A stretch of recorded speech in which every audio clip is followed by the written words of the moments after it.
Hey everybody, it's Justin from Destination Kia. I'm standing in front of a 2025 Kia EV6 in order to demonstrate two factory-approved methods to remove your charging cable, even if you haven't completed charging and it's set to not release within the dashboard.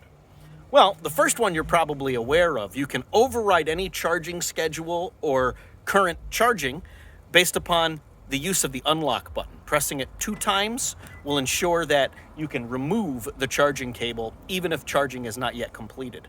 But there's a secondary method as well. Inside the trunk compartment, here on the driver's side in this model here, previous model years, you're going to find it on the passenger side, but you'll discover that there is a panel with a round release. Twist that and remove it, and inside there's a small red pull tab. Pulling that tab will also unlock the charging cable. It is your secondary release method. So that way you can unplug the charging cable from the vehicle even if you haven't completed charging yet. Well, there you go.